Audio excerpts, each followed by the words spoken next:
Hi there, this is Chinkitan, also known as Mr. Chink Positive. May mga pagkakataon dumating sa ating buhay na sinasabi natin ang katagang sana. Sana humingi ako ng tawad. Sana inayos ko ang aking pamilya. Sana nakapag-umpisa ako ng sarili kong negosyo. Sana nakapag-ipon ako nung malaki pa ang aking kita. Sana nagkaroon ako ng lakas na loob na sabihin sa kanya ang totoo. Sana nagawa ko sa buhay ko ang tunay kong gusto. Nakakalungkot naman ang ating buhay kung tayo ay nabubuhay sa anino ng salitang sana. Nakakapanghinayang kung nabubuhay tayo sa nakaraan at pagsisisi. Nakakasakit ng damdamin na ang pinag-uusapan ay yung dapat mga bagay na dapat ginagawa natin, hindi yung mga bagay na nagawa. Gising mga ka-chink! Stop living in the past. Stop living your life in regret. Hindi mo na mababago ang iyong nakaraan.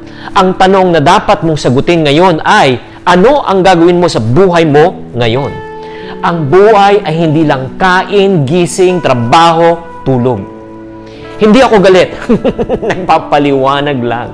Nagpapaliwanag lang po ako na sana magising ka at mapukaw ang ating damdamin na hindi dapat tayo mabuhay sa salitang sana.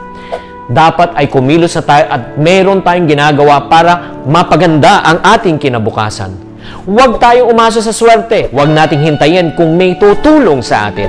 Huwag tayong mangarap ng gising.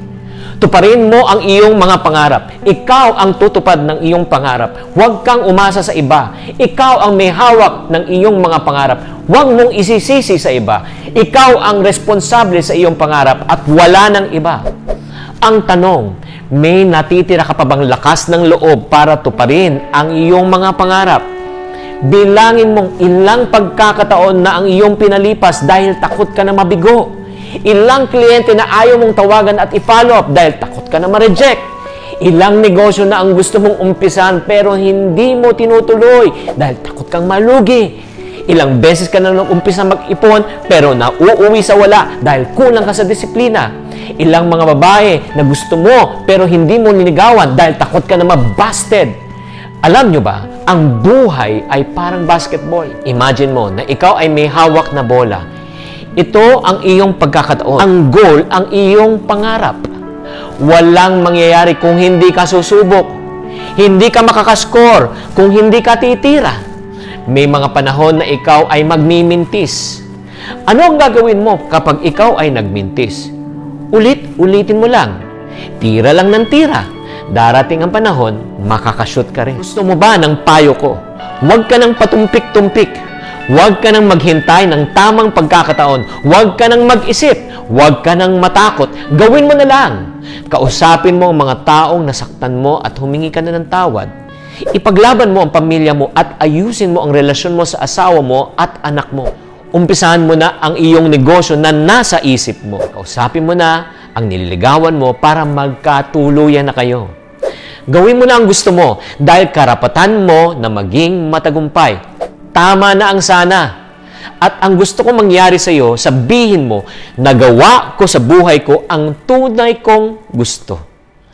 Dahil sa buhay ng isang tao, hindi mahalaga kung ilang beses kang mabigo at bumaksak. Ang importante ay kung ilang beses ka bumangon sa bawat kabiguan at kung ilang beses mong napatunayan sa sarili mo na kaya mo pala. Basta, meron kang sapat na tiwala sa sarili at sa Diyos na lumikha. Thank you for watching. If you want to keep on growing and to stay inspired, subscribe and hit the bell button to get notified. Always, Chink Positive!